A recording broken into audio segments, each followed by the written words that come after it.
Assalamualaikum warahmatullahi wabarakatuh. Apa kabar semuanya anak-anakku sekalian yang pada kesempatan hari ini, perkenalkan saya. Mungkin kalian sudah mengenal saya dari awal sampai akhir, kemudian sudah bisa melihat saya lalu lalang, ya, sudah melihat saya sudah lalu lalang dalam artian kenal saya. Makanya di sini saya sebagai guru ingin memperkenalkan diri. Nama saya ini Suhaidi SEMM. Selanjutnya saya mengajarkan kalian itu mata pelajaran praktikum akuntansi perusahaan jasa dagang dan manufaktur. Nah, ini adalah keberlanjutan, ya, keberlanjutan di semester yang 3 dan 4 kemarin. Nah, karena kita belum sempat ketemu di semester keempat, posisinya pun karena memang kalian sedang PKL. Kemudian juga ketika kalian PKL pun kita nggak sempat belajar. Nah, di sini karena belum belajar tentang perusahaan dagang, walaupun kalian tahu perusahaan dagang itu apa, saya berharap ini akan ada timbal baliknya, ya.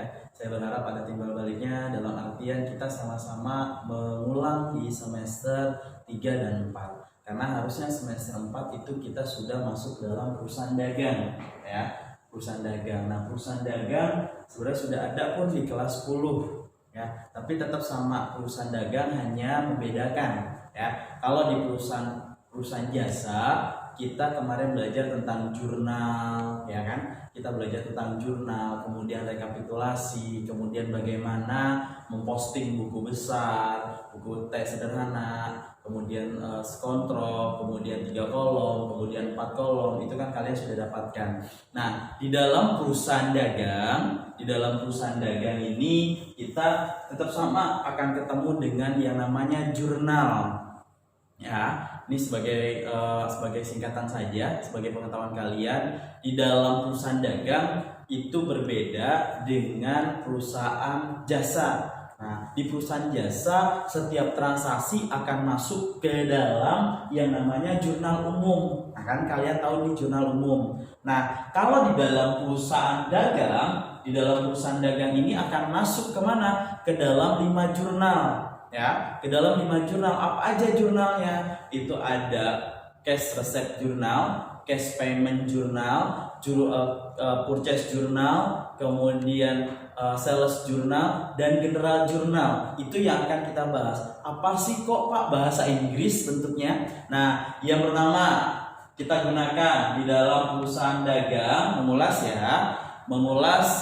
pertemuan kita yang sebelumnya. Di dalam perusahaan dagang itu ada yang namanya 5 jurnal. Jurnal penerimaan kas, jurnal pengeluaran kas, jurnal pembelian, jurnal penjualan, dan general jurnal. Nah, di balik masing-masing jurnal tersebut itu kalau misalkan kita pahami dan kita telaah lebih gampang. Jadi ketika masuk ke dalam jurnal pembelian, contoh jurnal pembelian adalah yang masuk ke dalam perusahaan dagang pembeliannya secara kredit.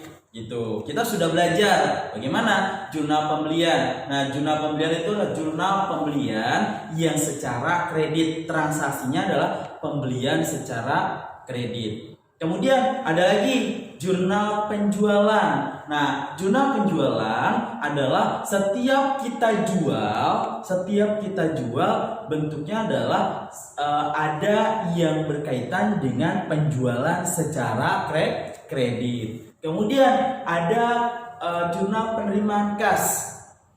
Jurnal penerimaan kas itu adalah yang berkaitan dengan penerimaan uang, ya, penerimaan uang. Kalau sudah terima uang berarti masuk ke dalam jurnal penerimaan kas. Kemudian ada yang namanya jurnal pengeluaran kas.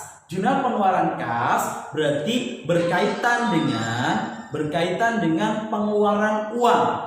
Ya, pengeluaran uang, contoh kalau pengeluaran uang berarti ada bayar listrik, bayar utang. Nah, itu masuk dalam jurnal pengeluaran kas. Tadi kalau jurnal penerimaan kas berarti semua uang yang diterima oleh kita. oleh perusahaan kita. Contoh, kalau bayar piutang berarti kita dapat uang. Uangnya masuk mana? Uangnya masuk ke dalam uang kas. Karena bentuknya adalah piutang, berarti masuk ke dalam kas pada piutang. Gitu ya, kas pada piutang. Tapi kalau misalkan masuk ke dalam jurnal pengeluaran kas, berarti bukan kas pada piutang, tapi karena kita bayar utang ya. Contoh, kita bayar utang. Nah, bayar utang itu adalah utang pada kas, gitu ya. Kemudian jurnal yang terakhir. Jurnal yang terakhir adalah general jurnal atau jurnal umum. Nah, jurnal umum ini berkaitan dengan yang namanya pengembalian barang. Contoh, retur pembelian, retur penjualan. Nah, itu yang berkaitan dengan retur untuk general jurnal. Nah, di dalamnya perusahaan dagang hanya 5 jurnal ya, 5 jurnal. Nanti bagaimana Pak, kok bisa nambah? Ada yang berkaitan dengan petty cash ya, kas kecil. Kemudian ada yang berkaitan dengan kartu persediaan. Nah, kartu persediaan itu berkaitan dengan akuntansi keuangan, tanya sama gurunya ya. Jadi akuntansi keuangan. Nah, di dalamnya berarti ada 7 ya, ada 7 komponen yang kita akan masuki dari transaksi-transaksi. Itu. Yang pertama tadi jurnal penjualan, jurnal pengeluaran, jurnal pembelian, jurnal penerimaan, ada yang namanya jurnal umum, kemudian ada petty cash, kemudian ada kartu persediaan. Nah, kartu persediaannya dua lembar ya. Kalau misalkan kartu persediaannya 2, berarti 2 produk yang diproduksi, gitu ya. 2 produk yang kita produksi untuk kartu persediaan. Nah, jenis kartu persediaan. Nah, kalau kartu persediaan biasanya ada 3 metode. 3 metode itu meliputi ada yang namanya FIFO, LIFO, dan average. Nah, FIFO masuk pertama, keluar pertama. LIFO masuk pertama, keluar terakhir. Average menghitung harga rata-rata ya. Jadi itu menggunakan yang namanya kartu persediaan. Nah, kalau petty cash gampang, penerimaan masukkan. Kalau misalkan ada saldo awalnya, kita tinggal hitung saldo awalnya berapa. Kemudian setelah kita masukin transaksi ke dalam jurnal, khusus ya, disebutkan dalam jurnal khusus tadi yang meliputi ada jurnal pembelian, jurnal pengeluaran, jurnal penjualan, jurnal penerimaan, kemudian ada jurnal umum. Itu meliputi itu semuanya kita akan posting ya. Posting kemana? Ke dalam buku besar. Nah, buku besarnya kalau kemarin kan menggunakan yang teks sederhana, kemudian bentuk kontrol, 3 kolom. Nah, yang jurnal khususnya kita akan menggunakan buku besar 4 kolom. Nah, 4 kolom itu ya, 4 kolom. Kita tahu ya, kalau 4 kolom itu berarti tanggal, keterangan, referensi, debit, kredit, saldo, debit, kredit. Itu ya, kalau yang 4 kolom. Buka lagi bukunya kalau misalkan belum paham. Nah, di sini kita akan membahas tentang perusahaan dagang yang tertunda kemarin karena pandemi seperti ini. Mudah-mudahan kalian sehat selalu. Nah, akuntansi perusahaan dagang menjelaskan pengertian. Nah, di dalamnya ada menjelaskan pengertian perusahaan dagang, memahami karakteristik perusahaan dagang, membedakan perusahaan dagang dan perusahaan jasa, menyebutkan rekening-rekening yang ada dalam perusahaan dagang. Kemudian yang selanjutnya menjelaskan pengertian dari rekening perusahaan dagang. Kemudian membedakan rekening yang ada dalam perusahaan dagang, mencatat transaksi ke dalam jurnal umum perusahaan dagang, menjelaskan saldo normal untuk rekening perusahaan dagang, khususnya yang terdapat pada perusahaan jasa. Kemudian ada menjelaskan pengertian jurnal penyesuaian perusahaan dagang, kemudian menjelaskan pengertian jurnal penutup. Nah, kita bahas satu-satu. Nah, ini adalah pengertian perusahaan dagang ya.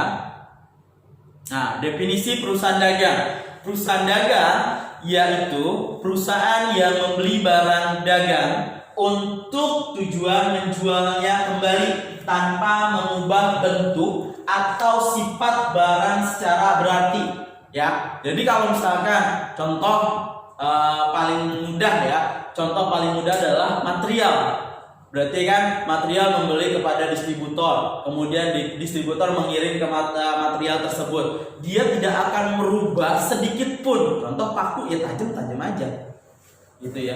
Kemudian beli pasir ya bentuknya seperti itu, tapi memang ada jenisnya, ya. Jadi tidak akan bisa merubah bentuknya, ya. Tidak akan bisa berubah bentuknya atau sifat barang secara berarti, gitu ya. Ini adalah definisinya. Kemudian karakteristiknya. Memperoleh laba. Satu, memperoleh laba dengan jalan menjual barang dagangan yang melebihi harga pokok dan biaya penjualan, sehingga sumber pendapatan utama perusahaan dagang adalah pendapatan penjualan. Nah, di sini memperoleh laba. Kalau misalkan kita beli handphone, contoh kita sebagai perusahaan dagang, beli handphone harganya 700.000, nggak mungkin dong kita jual 700.000.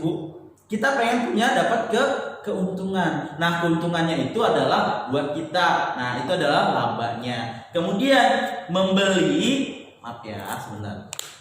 barang untuk tujuan menjual kembali tanpa mengubah bentuk atau sifat barang secara berarti. Tadi seperti pengertiannya. Ya, seperti pengertiannya adalah perusahaan dagang menjual kembali barang yang dibeli oleh distributor. Tadi ada contohnya ya, kayak seperti material. Kemudian yang ketiga, barang dagang berupa barang konsumsi atau barang produksi dan bahan baku untuk produksi. Ya, jadi kalau misalkan material kan banyak bahan baku semua tuh, buat apa? Buat memproduksi apa? Rumah, gitu ya. Jadi dilihat seperti itu. Itu karakteristiknya. Kemudian yang keempat, karakteristik yang selanjutnya adalah kegiatan perusahaan ini terutama adalah pembelian dan penjualan barang berwujud fisik dengan spesifikasi berat, volume atau ukuran fisiknya yang jelas. Ya, jadi kalau misalkan tadi kita contohkan adalah berkaitan dengan material. Kalau material ketahuan kan? Bentuknya jelas, volumenya jelas, kemudian beratnya jelas. Jadi ketahuan tuh ukurannya juga jelas kalau material, gitu ya. Jadi kalau misalkan kita contoh datang ke toko material atau ke toko bahan bangunan, itu semua ketahuan. Beratnya kita mau beli berapa kilo, kan ketahuan tuh beratnya. Kita mau yang berapa inci volumenya. Kemudian ukuran fisiknya lainnya kayak gimana nih? Kita contoh beli papan tulis aja. Kalau misalkan kita beli papan tulis aja nih, udah papan tulis ini udah ketahuan berapa inci yang nantinya kita akan beli pada toko material tersebut. Kemudian yang selanjutnya ada yang namanya adanya barang dagang yang menimbulkan pos beban operasi yang disebut dengan harga pokok penjualan. Dan biasanya beban ini merupakan porsi yang cukup besar dibandingkan dengan seluruh beban yang terjadi. Jadi ada harga pokok penjualannya nih, nanti kita akan bahas HPP-nya di perusahaan manufaktur. Kemudian ada selanjutnya. Yang selanjutnya adalah ini siklus operasi perusahaan dagang. Yang pertama, tagihan dikirim. Bentuknya adalah piutang. Berarti menerima kas. Kita masukin tuh piutangnya. Berarti kalau misalkan bentuknya adalah piutang, berarti kita jual ya. Nanti bentuknya kalau kita jual penjualan secara kredit. Nah, di dalam jurnal penjualan tadi yang kita sebutkan di awal, yang kita bahas di awal itu 5 jurnal ya. 5 jurnal tersebut yang berkaitan dengan jurnal penerimaan kas. Gitu ya, jurnal penerimaan kas. Berarti ada yang namanya kas piutang. Nah, kalau kas piutang, jurnal penerimaan kas, berarti lawannya adalah jurnal penjualan. Lawannya. Karena kenapa? Karena di dalam jurnal penjualan akunnya adalah piutang pada penjualan. Nah, kenapa kok Pak kita belajarnya beda sih di dalam jurnalnya? kalau perusahaan dagang, kalau di dalam perusahaan jasa kemarin ada yang namanya piutang pada pembelian atau piutang pada perlengkapan. Nah, sama sebenarnya ketika kita masuk ke dalam jurnal, di dalam jurnal untuk perusahaan jasa, biasanya komplainnya adalah gini. Misalkan dibeli peralatan secara kredit. Di dalam perusahaan dagang pun ada dibeli peralatan secara kredit. Kenapa di dalam perusahaan dagang ada? Karena akunnya adalah ada kas dan peralatan. Nah, sama perusahaan dagang juga ada. Tapi yang membedakan adalah di situ kita di dalam perusahaan dagang menggunakan yang namanya jurnal khusus. Tadi jurnal khususnya. Kemudian ada yang selanjutnya membeli persediaan. Nah, barang dagang, barang diterima. Kemudian putar lagi nih persediaan barang dagang. Nah, tadi persediaan barang dagang ini yang kita akan masukkan ke dalam kartu persediaan, inventory card. Kemarin kita sudah sempat kalau tidak salah. Nah, masuk lagi barang dikirim, penjualan secara kredit. Kalau penjualan secara kredit berarti masuk ke dalam jurnal penjualan.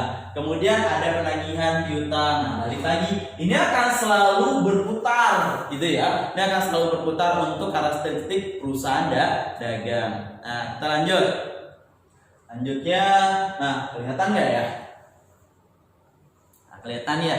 Nah, saya perbesar dulu. Nah, oke.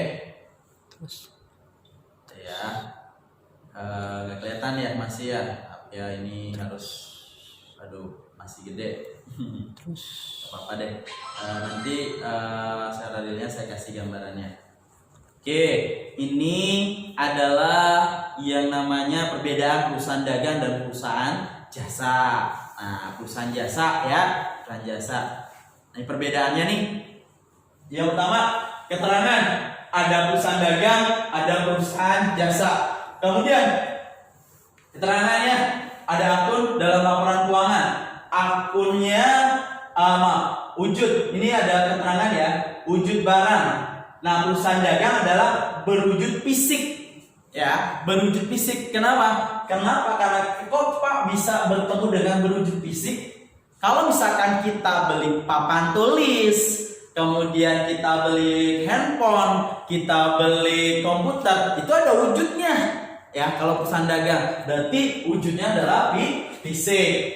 Kemudian beda di dalam perusahaan jasa non fisik. Kenapa disebutkan perusahaan jasa non fisik? Karena posisinya di dalam perusahaan jasa itu yang kita hanya bisa menikmati. Ya, contoh. Nih kita contohkan. Bang Roy pergi ke salon. Berarti untuk apa? Motong rambut. Dilihat nggak fisiknya? Bisa dilihat fisiknya karena rapi, dirasakan. Nah, yang membedakan adalah ada fisik, ada non fisik. Tapi perusahaan jasa kita hanya bisa menikmati, menikmatinya saja. Kemudian selanjutnya akun dan laporan keuangan. Kalau di dalam perusahaan dagang, akun persediaan barang dagangan, ada neraca, akun barang beban pokok penjualan, laporan laba rugi. Kemudian kalau di dalam perusahaan jasa tidak terdapat akun persediaan dagang, barang dagang. Kemudian tidak terdapat akun beban pokok penjualan. Semua sama nih kalau di dalam laporan keuangan. Ya, di dalam laporan keuangan itu sama. Apanya? Ya, 3 komponen. Tapi yang pernah kita bahas laporan keuangan itu yang pertama ya, laporan keuangan itu kan ada laba rugi, ada perubahan modal, ada neraca, arus kas, kemudian ada analisis laporan keuangan atau laporan keuangan lainnya. Nah, di sini yang membedakan hanya akunnya saja. Ya, akunnya saja. Kalau misalkan di dalam perusahaan dagang ada persediaan barang dagang, tapi di dalam perusahaan jasa tidak ada.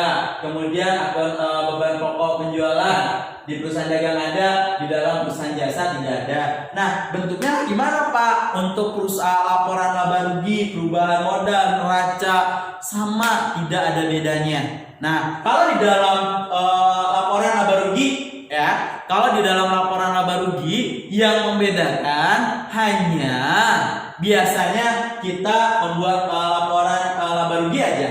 Laporan laba rugi pendapatan sama beban gitu ya di dalam perusahaan jasa. Kalau di perusahaan jasa pendapatan dan beban. Nah, kita ganti dengan apa? Kita ganti dengan kalau di perusahaan jasa tadi pendapatan ada bebannya ya, pendapatan dan beban, berarti pendapatan dikurangi dengan beban menghasilkan laba bersih. Sama, cuman yang tadinya pendapatan diganti dengan penjualan.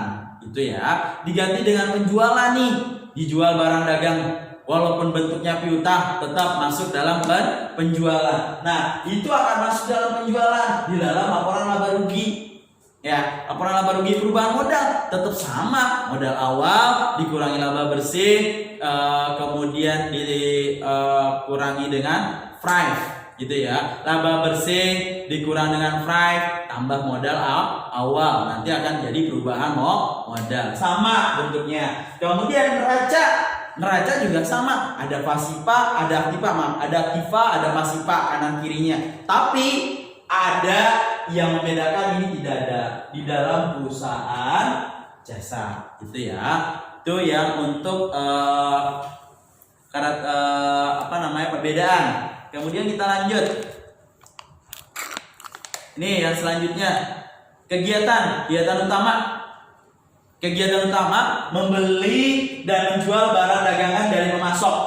Ya, ini yang tadi sudah kita bahas. Kemudian perusahaan jasa memberi jasa kepada pengguna jasa. Ya tadi salon, tadi disebutkan contoh Bang Roy, atau misalkan ke salon berarti kan motong rambut, itu kelihatan walaupun nggak kelihatan sama kita tapi kita bisa merasakan hasilnya ya. Kemudian misalkan Bang Roy ke bengkel, memang kelihatan tapi kan hasilnya kelihatan. Kita ke bengkel itu membenarkan motor. Kemudian persediaan, memiliki persediaan barang jadi, tidak memiliki persediaan barang jadi. Ini yang tidak akan ada. Nah, di sini di dalam perusahaan dagang tadi ada tambahan namanya jurnal. Tambahan jurnal itu adalah kartu persediaan yang bentuknya adalah FIFO, LIFO, dan average. Kemudian penentuan harga pokok penjualan relatif mudah. Kemudian tidak perlu menentukan harga pokok. Nanti ada sini nih, ada harga pokok penjualan, kita akan hitung dari awal sampai akhir ya. Nanti itu ada di perusahaan manufaktur sekalian. Kemudian yang selanjutnya kita bahas rekening dalam perusahahan dagang, pembelian gitu ya. Kemudian retur pembelian, potongan pembelian. Setelah itu ada beban angkut pembelian ya. Kemudian ada penjualan, retur penjualan, potongan penjualan, beban angkut penjualan. Nah, itu di perusahaan dagang. Kemudian utang dagang, piutang dagang. Ya, kalau utang sama piutang tetap ada ya. Utang dan piutang tetap ada. Kenapa? Karena posisinya di perusahaan jasa ada nih, utang piutang tetap ada ya. Jadi nggak ada yang berubah. Kemudian selanjutnya mencatat transaksi ke dalam jurnal umum. Ya, di sini penjualan tunai. Contoh, ini ada pencatatan transaksi kas pada penjualan. Ya, kas pada penjualan. Spidol Bang. Kas pada penjualan. Contoh ya, transaksinya dijual barang dagangan secara tunai. Dijual barang dagangan secara tunai, berarti akunnya adalah kas pada penjualan gitu. Jadi kalau misalkan kas pada penjualan, kita tahu oh nanti masuk mana nih? Masuk ke dalam jurnal penerimaan kas gitu ya. Masuk ke dalam jurnal penerimaan kas. Kita akan masuk dalam jurnal penerimaan kas. Kalau masuk dalam jurnal penerimaan kas, berarti penjualannya secara tunai. Ya. Kemudian penjualan secara kredit, dijual barang dagangan. Nanti keterangan gitu. Dijual barang dagangan secara kredit, berarti piutang pada penjualan.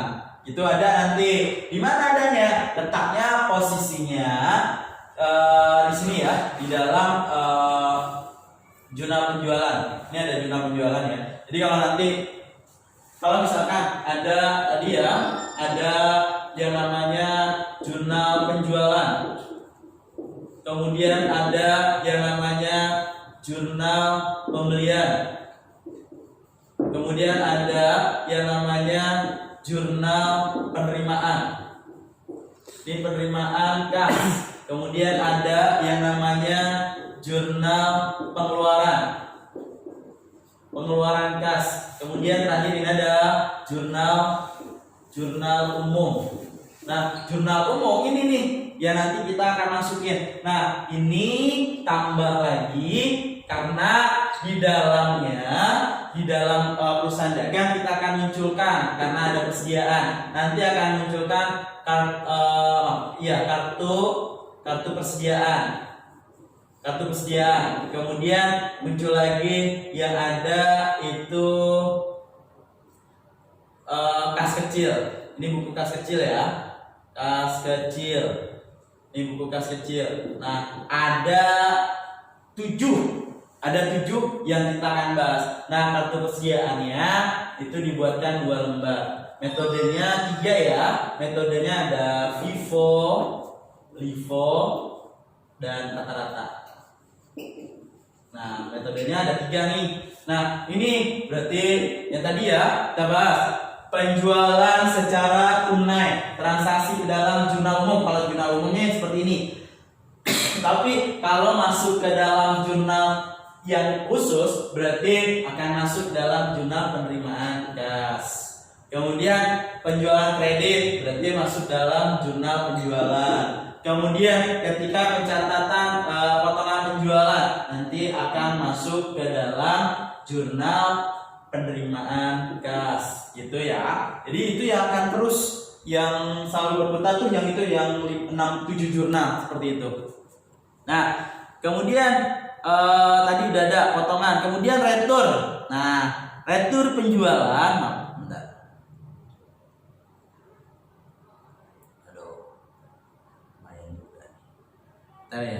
Nah, retur penjualan pada piutang. Tadi tanya kan, retur penjualan pada piutang kok ada di dalam jurnal umum? Ya, pasti akan masuk dalam jurnal sini nih.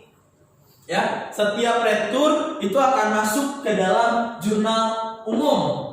Ya, nanti akan dibalik. Ada retur penjualan pada piutang dagang. Ada yang namanya utang pada retur pembelian, gitu. Nah, kalau di sini nanti ada yang namanya account receivable, ya. Jadi ada retur sales retur pada account receivable, bahasa Inggrisnya seperti itu, ya. Jadi ketika misalkan kita udah masuk retur penjualan secara kredit, berarti tinggal masuk dalam jurnal umum. Nah, kita lanjut.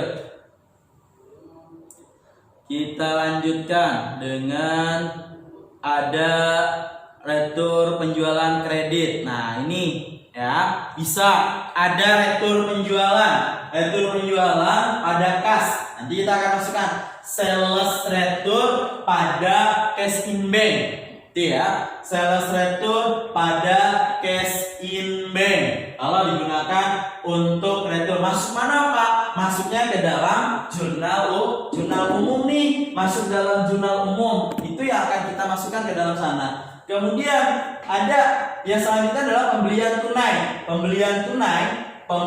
pada kas, gitu ya. Pembelian pada kas. Kalau pembelian tunai berarti akan masuk ke dalam jurnal penerimaan, masuk dalam jurnal pengeluaran kas, gitu ya. Akan masuk dalam jurnal pengeluaran kas. Kemudian ada pembelian secara kredit. Nah, ini akan masuk mana? Jurnal pembelian nih. Ini berkaitan dengan pembelian kredit, ya. Ini yang berkaitan dengan penjualan kredit. Ini penerimaan uang, baik tunai maupun piutang. Kemudian ini adalah pengeluaran kas. Jurnal pengeluaran kas itu berkaitan dengan yang kita keluarkan, bebankah atau bayar utang kah. Kemudian masuk dalam jurnal pengeluaran kas. Kemudian ada penjualan kredit. Nah, ini dah. Kemudian potongan pembelian itu ada masuk ke dalam sana jurnal pengeluaran kas. Ya, masuk dalam jurnal pengeluaran kas ada utang dagang, ada potongan pembelian pada kas, karena setiap ini pasti akan masuk dalam jurnal pengeluaran kas. Kemudian lanjut,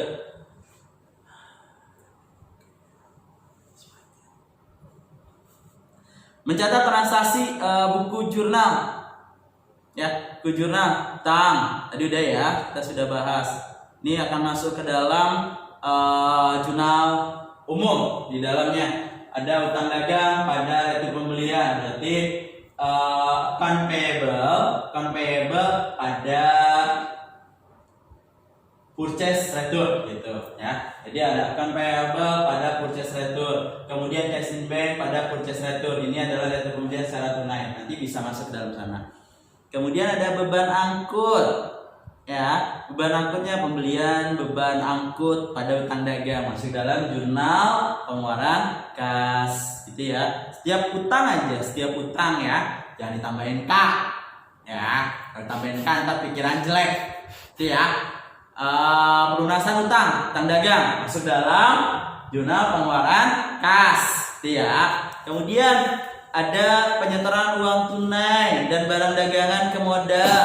Oke, ini bisa masuk dalam jurnal umum. Kemudian ada pengambilan barang dagangan untuk kepentingan pribadi, boleh masuk dalam jurnal umum. Itu ya. Nah, selanjutnya beban angkut, boleh bisa masuk dalam jurnal pengeluaran kas, gitu ya.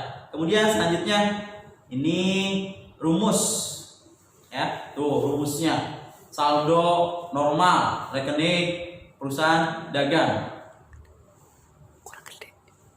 Ya, saldo dagang ini adalah rekening normal ya, saldonya.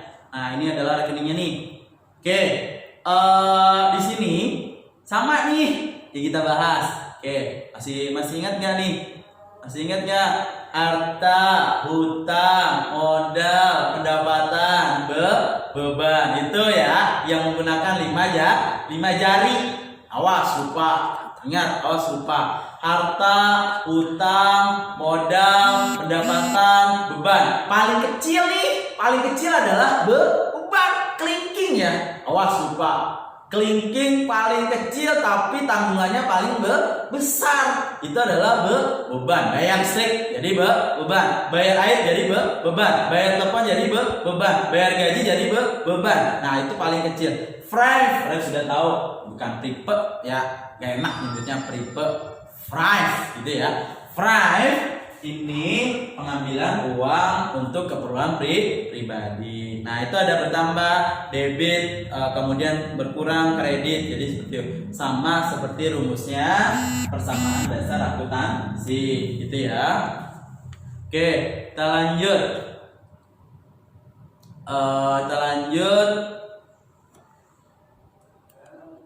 Saldo normal rekening perusahaan dagang, persediaan. Nah, ini adalah tadi persediaan, pembelian, retur pembelian, kemudian potongan pembelian, penjualan, potongan penjualan, retur penjualan, pengangkutan pembelian, beban angkut. Nah, ini yang ada di dalam jurnal, di dalam perusahaan dagang. Perusahaan manufaktur juga sama bentuknya, nanti akan seperti ini ya. Perusahaan dagang dan perusahaan manufaktur hampir sama seperti ini. Yang membedakan hanya kartu persediaannya, hitungannya agak lumayan kredit gitu ya persediaannya. Kemudian selanjutnya nih sudah paham lah kalian ya, sudah paham. Ini adalah jurnal penyesuaian. Setelah data saldo disusun, dibuat jurnal penyesuaian. Berarti jurnal penyesuaian ada namanya data penyesuaian. Kemudian prosedur jurnal ini merupakan prosedur pada akhir periode untuk menyesuaikan akun-akun yang belum menyajikan informasi yang paling up to date. Ya, up to date bahasanya keren banget dah. Ya. Kemudian ada yang namanya jurnal penyesuaian dibuat pada akhir periode akuntansi untuk memastikan bahwa pendapatan diakui, pada periode terhimpunnya pendapatan tersebut.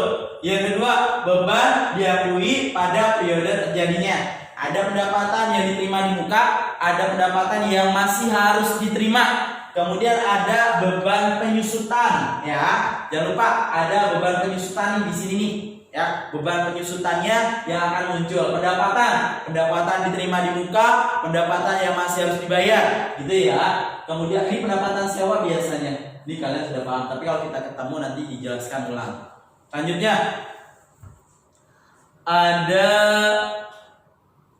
rekening yang harus dibuat jurnal penjualan penyesuaian. Jurnal penyesuaian pada perusahaan dagang meliputi penyesuaian seperti pada perusahaan jasa, gitu ya. Jadi kalau misalkan di dalam perusahaan untuk jurnal penyesuaian tetap sama, tidak ada bedanya. Ada pendapatan, ada penjualan, ada beban sewa, gitu ya. Beban semuanya akan masuk nih. Ya. Berarti selain pendekatan beban pokok penjualan ada alternatif lainnya, itu ya. Jadi ini yang nanti akan selalu berkaitan di dalam jurnal penyesuaian. Nah, ini kenapa ada persediaan, ada ikhtisar nanti namanya, ikhtisar laba rugi persediaan. Oke, kita lanjut. Pencatatannya nih, beban pokok penjualan ada, ya. Kemudian beban pokok penjualan pada pembelian. Nah, ini adalah jurnalnya. Ini jurnalnya ya. Kemudian sama ada jurnal penutup. Terakhir jurnal penutup nih. Ya, ini sama, pokoknya intinya sama. Nah, cuman yang membedakan ada ikhtisar laba rugi aja. Mana jurnal penutupnya? Nah, ini pokoknya intinya semua sama dengan yang tadi ya, yang perusahaan jasa intinya sama. Ya, intinya sama untuk perusahaan jasa dengan manufaktur, baik ada perbedaan hanya sedikit. Oke, ada selanjutnya kita masuk ke dalam jurnal penutup nih ya, jurnal penutup, bentar ya. Nah, ini jurnal penutupnya nih, sama, hanya menutup ini aja akun-akun yang ada ya. Yang akun-akun yang ada kayak modal ditutup, Stripe ditutup, kemudian semuanya hampir semua ditutup, gitu ya. Ada namanya penutup untuk jurnal penutupnya, gitu. Oke, kita lanjut. Setelah jurnal penutup ini ya, jurnal penutup kita ya. Nah, kita lanjut laba rugi tetap. Nah, ini jurnal penutup. Jurnal penutupnya setelah laporan keuangan disusun, selanjutnya membuat jurnal penutup. Jurnal penutup dilakukan untuk menutup akun temporer bersaldo debit, untuk menutup akun penjualan, dan untuk menutup saldo laba ke akun modal. Nah, itu hanya 2 akun biasanya. Ya. Jadi nanti ada ikhtisar laba rugi pada beban. Kemudian penjualan pada ikhtisar laba rugi ada, ikhtisar laba rugi pada modal ada, seperti itu. Fry pada modal ada, gitu ya. Nah, ini dia ikhtisar laba rugi pada potongan, ini berkaitan nih, ada semua tuh, ya. Ini yang akan kita tutup akunnya. Ini dia penjualan, ikhtisar pada modal tadi saya sudah sebutkan. Nah, oke, terima kasih. Ini untuk materi kita pada kesempatan hari ini. Nanti kita tinggal tinggal kita ketemu di IG ya. Jangan lupa kita akan ketemu di IG. @IG saya Ukat Suhaidi, buka aja. Kemudian nanti di YouTube-nya kalian bisa lihat, itu buka aja nama saya Ukat Suhaidi, bisa kita ketemu di situ. Oke, jangan lupa subscribe, ya, likes dan yang lainnya. Oke, terima kasih. Nanti kita akan ketemu lagi. Assalamualaikum warahmatullahi wabarakatuh.